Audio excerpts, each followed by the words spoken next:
Welcome to the Coffee with Jeff and Jason podcast. Tune in for freshly brewed discussion on everything you need to know regarding the automotive industry. Here's your hosts, Jeff Tessier and Jason Harris. Hey, what's going on, Podcast Nation? It's Jason Harris here, and thank you for joining me on another episode of Coffee with Jeff and Jason. I'm Jeff, and I'm Jason. You're Jeff. Yeah, I'm Jeff. You're Jason. That was good. This is why I need my coffee, man. There we go. There are too many J's. Jeff, what's up, man? How you doing? Not too bad. It's a nice balmy 2 degrees here today. That's Celsius, just for you American friends out there. You know what? It's pretty cold here too. I'm 32 degrees Fahrenheit. There you go. Colder there then. This is gonna be fun. We're gonna be constantly bouncing back and forth between imperial and metric system on this podcast. I can tell anybody that just tuned in right now is listening to this, going, "Wow, this sounds like such an exciting podcast." I can't wait to hear more from these guys. Yeah. No kidding. But no, we do have a good show though. We have some good topics that we're going to jam about today. We're going to jam about service CSI, service retention, service automation, which honestly is one of my favorite topics right now. So absolutely. I'm excited to get into it. But hey man, how was your weekend? How you doing? Wasn't too bad. Kids were under the weather, and family seems to be. But I swear it's everyone I talk to right now. It's like a 50-50 shot. I could just simply ask them. I said, "So how are you feeling? Okay?" And it's 50% saying yes, 50% saying no.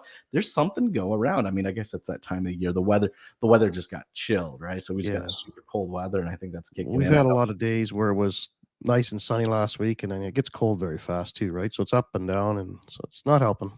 Not at all, man. Not at all. Hey, you know what I did this weekend? I just kind of chilled, which is rare for me. You know me. I'm usually I'm either fishing or hiking or going camping or taking the kids to a park or so. I'm just usually always on the go on the weekend. Taking advantage of the outdoors. Yeah, typically, right? But this weekend I was just I stayed in and I binge watched something. I don't normally get to binge watch stuff, but now since I live in the States and I'm for anybody out there that doesn't know, I'm in Nashville, Tennessee now. I don't live in Toronto anymore. But I get Hulu. Hulu. Oh, we don't have Hulu. I know these Canadians. Oh, these Canadians, they just don't know what Hulu is. So Hulu's a streaming service you can't get. And it's the best one, dude. It's got HBO on it. It's got all these different channels on it. And I've been watching this series about Mike Tyson called Mike. And it's like a drama about how he kind of started as a kid and all the crap he went through and stuff like that. And it's you know what? Whenever I thought of Mike Tyson, I was like, you mean that weird ass dude that bit off another guy's ear? Yeah, okay, no, not really my thing. But now since I'm watching it, it's interesting, in business, just these ups and downs, right? Yeah. And how people can just kind of swoop into your life and take advantage and swoop back out and stuff like that. And it's I don't know, maybe that's the way my brain is wired. But anytime I watch a show like this, I always start correlating back to, the business world and how it's actually a pretty good. Actually, if you watch it, I recommend anybody out there. I'll have to look for it. I don't have Hulu, but I'll look for it. Yeah, I'll just gotta move down here, man. Then you can watch it, right? Done. Hey, today we are going to really talk about the back of the house, right? And I love talking about the back of the house. For me, it reminds me a lot of, my mom always used to manage restaurants when I was a kid, and she always take me into the back of a restaurant, if she was working there or managing the place, and there was this element of cool and calmness, and then you cross this threshold. This one line, this one door, this threshold, and then you get into the back, and it's the chaos. The chaos begins, yeah. The chaos begins, and I always kind of find that's the back end of that's the service department, right? I mean, that's the mechanism. It's the heartbeat of the dealership. It's what keeps everything pumping and moving and going and moving forward, right? I mean, come on, face it. We both of us had the opportunity to be in many different dealerships over our career, and you can have, I hate to say, kind of a half-ass front end of the house, but as long as you got a strong service department, you still make really good money and perform quite well as a dealer. Now, I know you got lots of experience in in the back end of the house. So let's start there. Let's talk a little bit about your experience and when you got started in the service department. How did that go for you? Well, most of my career prior to the service introduction was, other than being around it, was a parts guy, right? So I don't know, 6, 7 years of parts, just doing your own thing in the back, doing well there. And one day, I was working at BK Motors in Waterloo, and they came to me and asked me if I wanted to be a service advisor. And I said, "Are you guys nuts? Most people are stressed out all the time because everybody you knew was always ready to pull their hair out or, just completely stressed out." And so, uh, not really thinking, I just said, "Okay, fine, I'll take the job." And I was introduced as a service advisor over at the BMW store. And remember the first service bill I got was on a 5 Series car, I don't know, 540 or something, right? And I learned very quickly that the bills were very equal to the roll number of the vehicle. So if it was a 5 Series, it was $5,000. This car was barely out of warranty, and my first call to a customer was to explain how he needed to spend $5,000 on his BMW. I couldn't believe it. Once I got over the fear of that, and I actually talked with the mechanic, the technician at the time, and went through the things it needed, and we had a chat with the customer on the phone. His only concern was, when's it going to be ready? And that blew my mind. So it was just amazing to see how, perspective, right? Somebody in my position, that was more money than I could spend on a car, let alone repairing a car, right? So, but That's a good point, though, man. It's still, I think, a lot of times in our industry, we end up putting ourselves into the shoes of the customers and not really just letting the customer be the customer, right? well, there is that too, right? You have to kind of just remember it's not all you're there to do is present the facts, educate the customer, help them understand, and really, build that trust factor so that they're going to get the work done, obviously. But it's not our pocket, so we don't have to worry about how much it's going to cost or what things like that, right? No, for sure. You know, my first experience in the service department is an interesting one because I actually went from sales over to service, and I was only a couple years into the business, and I knew that I always wanted to be a dealer principal, and I had a great mentor at the time. Fortunately, he's no longer with us, but one just an amazing individual in the automotive industry. There's a lot of those guys out there, by the way. And he explained to me that if I was going to be an owner, then I needed to spend time in the shoes of every single person that worked at a dealership. I needed to Oh yeah, for intimately sure. understand, right, every single role. So I remember when I left the sales side and I went to go be a service advisor for $37,500 a year, leaving 180,000, almost $200,000 a year, sales position. People were like, "What the F is wrong with you? Why would you do that?" Right? And but it was a great experience. It was very eye opening to me from a customer service perspective, right? Like me, I'll being on the sales side, the customer experience was just a small period of time, and I'd gone from managing a small experience that may have only last a few hours or maybe a couple of days at most, to now an experience that was going to last multiple years and through the entire ownership of the vehicle. And I remember there was this advisor that worked next to me. His name was Carl, and what an amazing advisor. I mean, what, it was so, his customers would bring him a coffee Yeah. in the morning, which I always thought was so fascinating. I'm like, how do you get to a place, all right, where that's the type of relationship, and because I always thought there was the importance of really having a relationship on the sales side, but boy, when I spent some time on the service side, that is where the deep relationship really meant a lot, to the customer. And I think even still today, we talked about this in a podcast recently where I said I think kind of the relationship selling is not totally dead, but it's getting very close because customers are really looking more for an experience selling process or purchase process, not even sales process, right? But they're looking for an experience. If I'm going to spend this amount of money, there's got to be some type of experience attached to it. And they seem to value that more than they value the relationship. And the simple fact of that is just because I can collect so much more information these days than I Yeah. could then. I don't have to trust. I don't have to create a relationship. I can easily verify that the information they're giving me is the exact same information I see online. So the trust factor is instantaneous. Now I'm looking for the experience. But in the service side, not much has changed there. I'm still looking to make a relationship, right, with the advisor, and I think that's key. But I'd love to kind of get your thoughts on that. Yeah, I think so too. On the after sales side, you definitely have to have that relationship building. I've many years in that business, right? Whether it was an advisor or the management. And I remember when I was an advisor back at a Honda dealer, I don't know, mid 2000s or something. And my best friend, still to this day, God love him. He was great with his customers, very on point, but he couldn't remember. Sometimes you get a little too busy, right? And so some customer comes over from the waiting lounge, and Andre goes, "Well, what are you here for, Mr. Customer?" And I said, "Well, that's Mr. Smith, Andre. He wants to know if his CRV is ready." And sure enough, it is, right? So, and he couldn't understand how I could keep track of the 30 work orders I was writing, the customers. We'd have conversations about, like, what their kids were doing for hockey, Mm. how the kids were doing, and Susie was doing in dance, whatever it was. You might see these customers back then. It was probably a little bit more frequent, every 3 to 4 months. But you'd remember and keep that conversation going alive, and customers always enjoyed that. Whether I worked in Mercedes or BMW, Mitsubishi, Honda, all of them, they all seemed to like having somebody who knew what they were talking about, had that knowledge, but also could have a conversation with them, and just a small talk, right? Nothing major, but just something to kind of help keep them sane, right? They need somebody to talk to.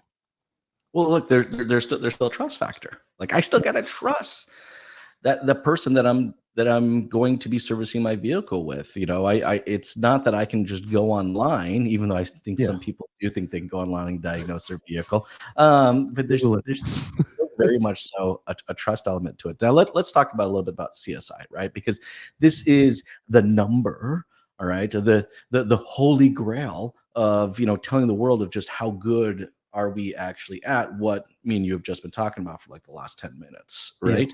But I hate to say it, CSI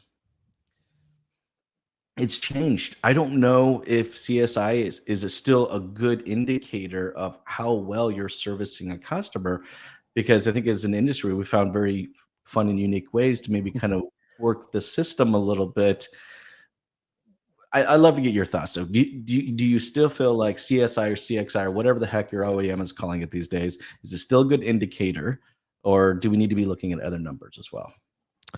Well, I think there is a base indicator there as well. Of course, there's ways to manipulate the system. We've seen all kinds of different ways when I was in the OEM world, from people filling out their own CSI surveys or blocking a CSI from somebody they made upset.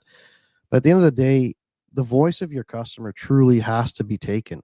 And I've seen advisors take those CSI scores maybe personal, or maybe they treat that person different after they come back in for service again, or they put them on a do not service list or whatever, right? And it's, at the end of the day, it's a predictor, and it's a customer's indication of what they felt coming in. So yes, there's absolutely some other avenues that we could possibly look at for that, but at the end of the day, it's your customer giving their feedback. Now, albeit fair, customers sometimes are going to always fill it out because they're not that pleased, whether it be something that happened in the sales department, or something that maybe their part was backward that was beyond the dealer's control, or there wasn't a rental available when their car broke down. But at the end of the day, how do we take those things and the most of it, whether that be even just calls to customers ourselves or whatever it is through automation, gathering that customer's feedback to understand how can we improve the process? Because that's what I've always looked at CSI for. It's not really just, oh god, Timmy got a 91.7% today, yahoo. It's really, what are the trend indicators showing? So if you've got no process to develop things, then you're going to fail at your CSI scoring. Going back to that BMW dealer, when I worked there, my mentor at that time was Larry Morrison, great guy. And we kind of created this whole Disney type thing going on. So when you came in for service, we had a whole orchestra going. We had runners for cars, of course, a little bit bigger to store, things like that. But as soon as the customer pulled into the drive-through, we were there to greet them, shake their hand, walk them in, pour them a coffee, get their service started for the day, and get them on their way. And when they came back for the end of the day, after reviewing the invoice, not some cashier, we did that, walked them out to their car, opened the door, and their car was facing out the drive-through. And it was and they left from there. And everything, we just made it so that everything just happened. Customers never saw any of the chaos that you described, because that certainly happened. We had all kinds of chaos from, Of course. somebody hiding in the back, not really wanting to work, and but we made a concerted effort to make sure that the process was followed, maybe 98% of the time versus 100% of the time, and it honestly made a big difference. Well, it does, Back right? in those days, BMW did CSI by act. It was a 15-page survey for the long survey. The Oh my short God. survey was 5 pages. Can Mail in. you imagine as a form. customer getting something like that, right? I would never fill that out. Here's my thing though with CSI is that I don't feel like it gives us room to fail the way No. that dealerships and OEMs have now approached, CSI, right? Like, here's the one thing I always love about getting a bad review. I this sounds weird, right? But I mean, I actually looked forward to getting bad reviews, because if I got a bad review, it usually gave me an opportunity to fix something, Yep. all right, that really had meaning to the customer, right? And how you address that makes a big difference. Exactly. But these days though, now, it's like if you have this, there's such a push for perfection, there's no room to screw up. And I mean, look at this. I mean, most of these dealerships out there have CSI scores that are over 95, 96, 97, 98. I mean, come on, right? Well, from an OEM perspective, I got to tell you, that's the thing. So this is where I get up, Yeah. I get frustrated, and I'll get off my soapbox in a minute, I promise, right? But like, I get a little frustrated with this, right? Because like, I know as a business owner that myself and my team and my business will evolve and learn faster and become better if we're allowed to fail. of course. I don't believe that the current CSI model or CXI, whatever the hell your OEM's calling it, all right, I don't believe that the current model gives room, all right, for us to openly fail so that we can learn from it and actually get better. Everybody is like, we have bonuses now stuck with this. Like, if you're not a 98.5, there are, in some cases, can be tens of thousands. For some dealers, can be Yep. hundreds of thousands of dollars left on the table, but that doesn't give you space to make mistakes. Anyways, I'll get off my soapbox. I want to hear what your thoughts are. No, I agree. I mean, from the OEM perspective, the last OEM that I worked for, I mean, I wasn't involved in these, but I heard conversations about, how do we take our CSI from, like you said, 98.5% to 99%? And it's just like, really, guys? Like, if if we could only just make that happen, right? So, there's certainly, to me, it's not the score of 98.5. It's to me, it's the trending factors. And like you said, if you've got an upset customer, how are you dealing with it? That's one of the things I did like about the last OEM that I worked with, was the resolution rate and the importance that they really put on that. There was a time frame that we had to reach out to the customer and close that issue and address the issue. Now, did every dealer do it all the time? Maybe they cut their loss with the customer, but they have that opportunity to regain. And a customer that is upset and has an opportunity to potentially have their situation rectified, and obviously you can't fix everything, but just reaching out and trying to identify the issue and addressing something, maybe it was a miscommunication. You've now gained Mr. Smith for the long term, and you've given yourself that wiggle room that you need, because he's more aware that somebody's actually looking at these things and the impact that it has, right? And so he can be a little bit more forgiving on your next score when he comes in and maybe has to wait 10, 15 minutes for the shuttle or whatever it is, right? No, that's a good point. I think that there is room for that, but I think about that, and it's like, if my CSI drops by 2 points, I could lose out on tens of thousands Oh, of for dollars sure. in Yeah. bonuses. So, what? I will get off this box. My concern is, and this is why I like my Google reviews. This is why I like those reviews, is because I can actually, I want to be able to take action, so Well, that's that's why I love important. my Google reviews. Now, for a lot of dealerships, I love the fact they're doing this. They're collecting their own reviews. They're not just because look, Google, like, you're not going to know it's me that left the review on Google, right? It's going to be, it's going to be my rapper. JH or whatever. Well, it's Jay Wizzy. Jay Wizzy. We'll save this. We'll save this for another episode. At a young age, I had admirations to be the next Eminem, and I was going to be the next Jay Wizzy, representing the 905, y'all. It didn't happen. It didn't happen. Thank God. How do I come back from that one? How do I come back? But no, I mean, like if I think the importance of it with the bonus payouts and things like that definitely has to change. I think maybe more focus is on what you're doing to drive the success story and how you're actually dealing with your customers to, rectify, like you said, the situation that might occur, because it's going to happen, right? Somebody's going to come into work with a bad day, and it's going to happen.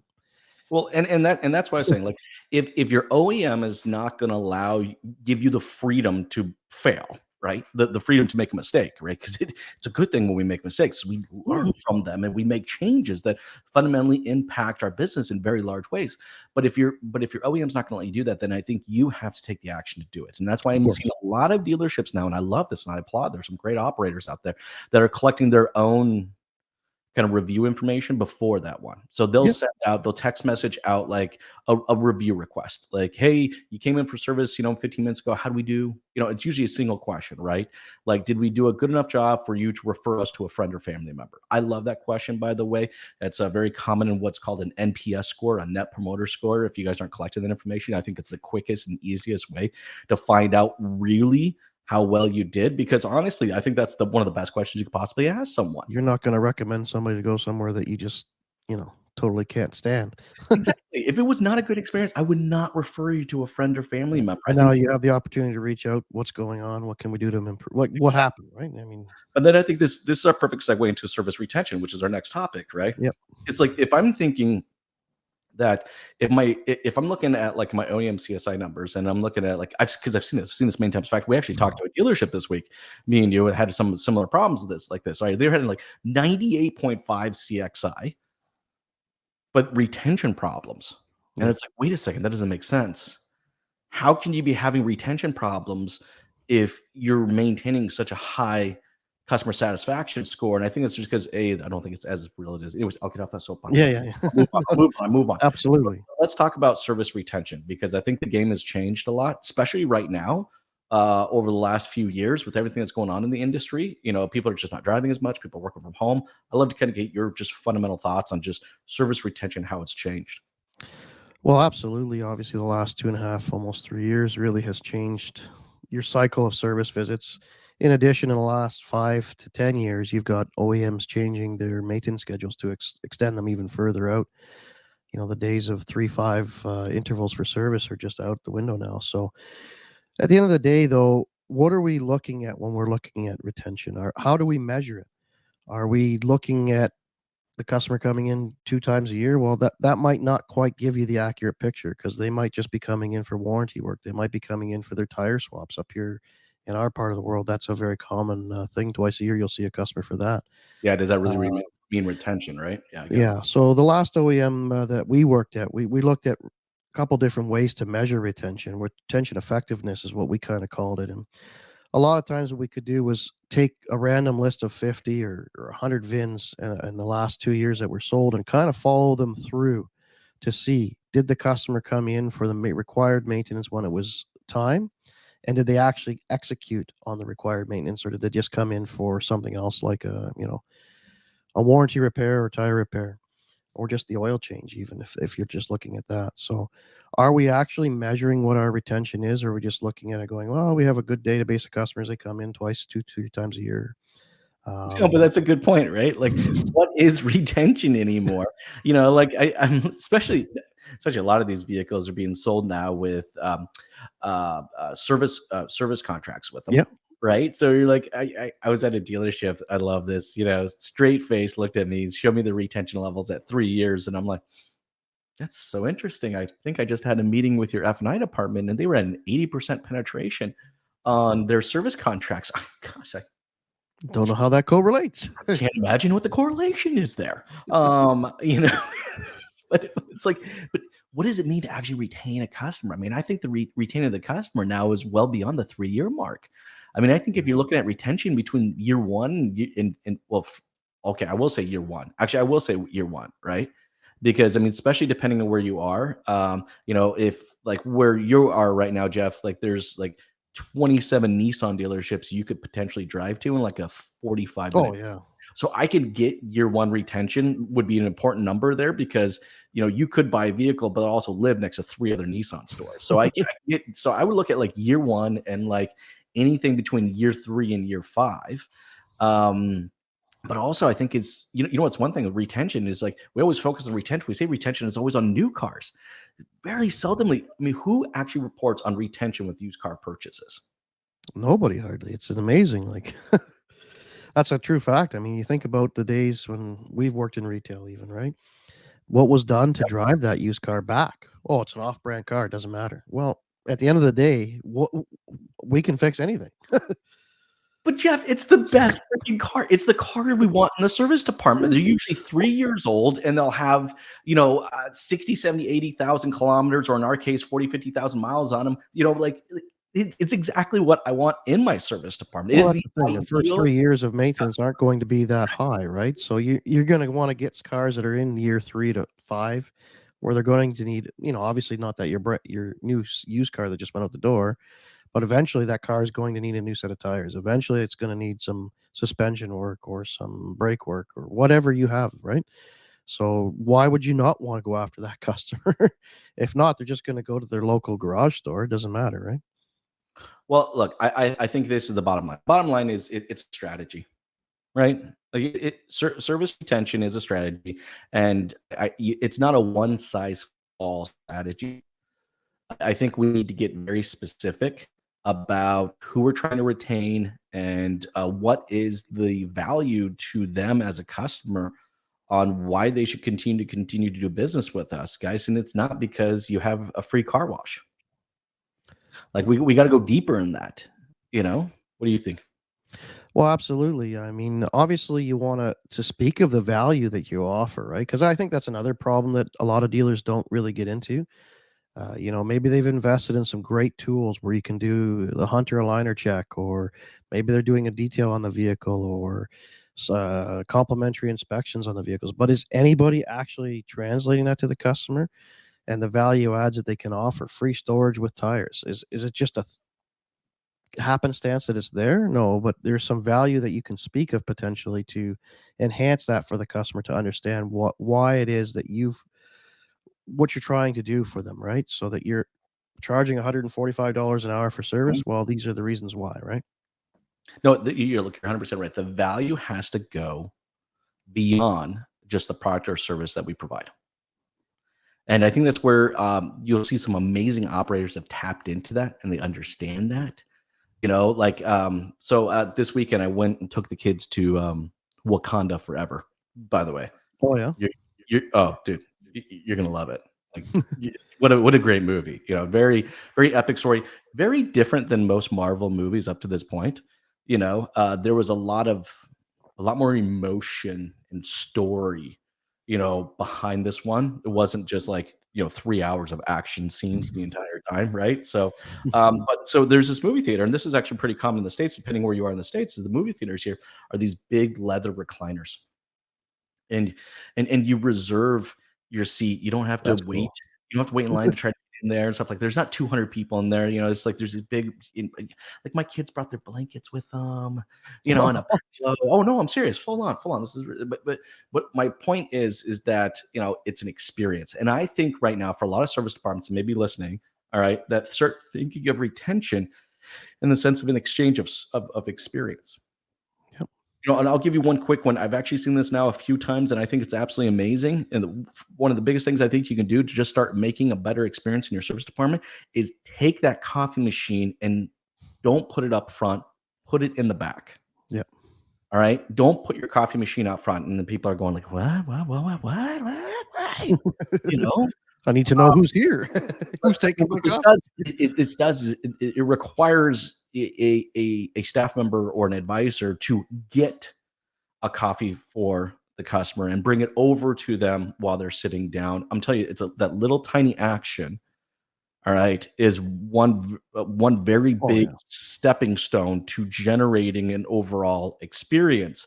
When I'm just get checked in and it's like, yeah, you're checked in. Yeah, coffee's over there, man. It's might not even be warm. I don't know. I think You I even think it know was if it from works. yesterday. Hey, did anybody clean the pot? No. Most people got pretty fancy coffee machines. But hey, look, I know we're getting towards the tail end, and I still want to talk a little bit about service automations.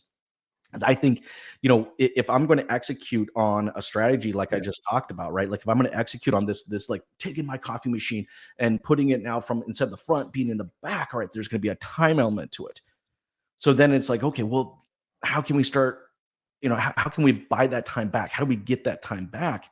And one more element that I think fundamentally enhances any experience, and I mean any experience, is communication. All right. Absolutely. I only fly with certain airlines, all right, because of how well they communicate to me as far as like changes that are going on. Right. Like I don't want to like have to like I was flying back from Florida and like there was a hurricane and the airline I was on, a lot of people have said very bad things about this, but I actually thought I was getting great notifications as far as like weather changes. Now this delay, but there's Yeah. no mechanical, it's more of a weather delay. And I kept getting pings about it. And I felt it was a great I felt great experience because I felt connected, all right, to what they were dealing with, which was obviously a very serious weather Yeah. situation. But it was that communication. But I'm gonna tell you, no one was doing that manually. That was all automated. But Mhm. it made me feel connected to them. But I'd love to kind of get some of your thoughts on what you think that we can automate as far as like some of the engagement or conversation portion of it that would just enhance the overall experience at a service department. Well, for me, obviously, engaging with the customer to let them know that they're due for service or that they may be overdue for service, or maybe through potential loss campaigns or whatever. Reminding them of their service appointments, checking in to see why maybe they missed an appointment, to letting them know that their vehicle's ready, to payments, to the follow up like you discussed earlier with the customer experience. How likely would they be to recommend me? So if we could take the things that Timmy's, it'd be nice if Timmy could make 50 phone calls a day, but we know that's not possible, right? So if we could free up a lot of Timmy's time by making 95% of those things automatic, customers will engage, with their phones. If I got a text right now telling me that my car was ready for service, I engage with it, right? So it's on my time that I can do that. Whereas if somebody tried to call me at 10:23 this morning, right now in the middle of this podcast, we ain't going to connect, right? So I think the more that we can automate these types of services for our customers and maybe pick up the small little pieces here and there, you'll see that the stress level on Timmy or whoever's in the service department might ease up, and we also have a little bit more time to give that customer the true experience that they should be having, right? Like you said, offering coffee, to following up to say, hey, I know that we promised your vehicles to be ready at 3 p.m. today. It's 11 now. We're still waiting for it to go in the shop. I will update you as soon as I have a report back, right? Well, and I love the fact you bring that up because, look, I mean, look, we know the key to running a successful service department is internal communications, right? Like, how solid and frictionless is the communication between advisors and technicians, technicians and advisors, advisors and parts department, and like what is like how is that pipeline of conversation going on back and forth, and then and most dealerships do a great job of mapping out, Yeah. right? In trying to create it as frictionless as possible. So it's like if I got attacked, do they really have to walk all the way from one side of the building to the other side of the building just to get their other filter? Or is there someone that I can hit a button, I can call one, and someone brings me up one? Like it's those Yeah. type of conversational efficiencies that I think makes a great service department.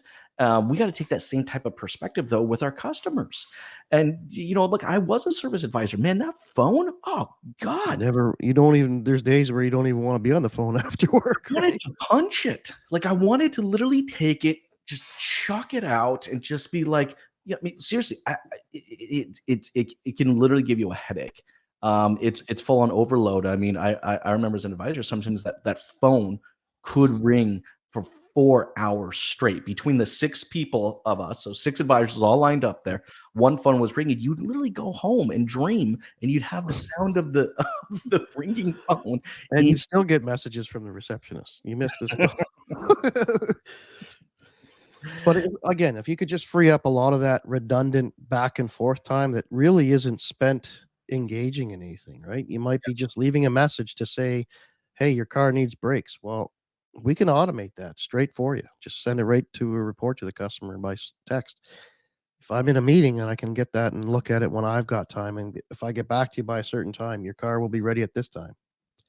Yeah, look, It works perfect. it does. Look, at the end of the day, it's all process. That's what we're talking about here. Yep. It's all process. Look, I know we're hitting the 35-minute mark, and we said we were going to never try to do this, but I definitely think we could.